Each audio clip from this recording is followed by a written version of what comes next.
20 সালে যখন বিশ্বযুদ্ধ পরবর্তী সময়ে গান্ধীজি, মহাত্মা গান্ধী যখন রবীন্দ্রনাথ ঠাকুরকে চিঠি লিখলেন, আমরা তো আবার স্বাধীনতা আন্দোলনে যাচ্ছি। বিশ্বযুদ্ধের আগে কিন্তু স্বাধীন আন্দোলন শুরু হয়, যুদ্ধের কারণে থেমে গেছে।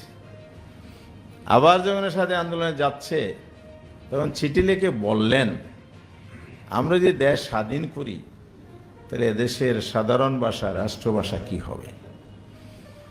রবি ঠাকুর সেদিন লিখিত জবাব দেন নাই। 20 সালে এসে শান্তিনিকেতনে একটা সম্মেলন হয়েছিল। সেখানে অনেক বক্তব্য, গবেষণাপত্র এসেছে। 3টে ল্যাঙ্গুয়েজ উঠে এসেছে, উর্দু, হিন্দি। তৃতীয়টা ছিল বাংলা। কে তুলেছেন? রবীন্দ্রনাথ ঠাকুর ওদিন লিখিত বলেন নাই, সেদিনের সভাপতির ভাষণে তিনি বলেছেন হিন্দি হবে কি মাতৃভাষা। মুসলিম লীগের স্ট্যান্ড ছিল উর্দুর পক্ষে। ডক্টর শহীদুল্লাহ তিনি নানা স্ট্যাটিস্টিক দিয়ে বলেছেন যে উপমহাদেশে ব্রিটিশ ভারতে যারা বসবাস করছে তাদের অধিকাংশ হচ্ছে বাংলাভাষী। সুতরাং বাংলায় হওয়া উচিত রাষ্ট্রভাষা।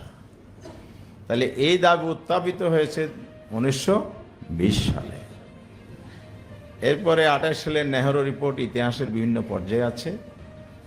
স্বাধীন হওয়ার আগ পর্যন্ত 47 সালে দাবি দেওয়া, লেখালেখি নানাভাবে একটি ইতিহাস আছে বুদ্ধিভিত্তিক আন্দোলন হিসেবে। দেশ স্বাধীন হওয়ার পরে 48 এবং 49, এটা সেকেন্ড পার্ট। এই অধ্যায়ে রাষ্ট্রভাষা আন্দোলন রাজপথের কর্মসূচি হিসেবে চলে আসে, সূচনাকারী তমদ্দুন মজলিসের সাংস্কৃতিক আন্দোলনের মধ্য দিয়ে। প্রথমটা ছিল বুদ্ধিভিত্তিক মুভমেন্ট, সেকেন্ড হলো কালচারাল মুভমেন্ট। কারণ হচ্ছে মাতৃভাষা, ভাষা হচ্ছে শিক্ষার মাধ্যম, আত্মপরিচয়, একটি জাতির পরিচয়ের মাধ্যম। কে কোন জাতি পরিচয় প্রকাশ পাবে তার ভাষা।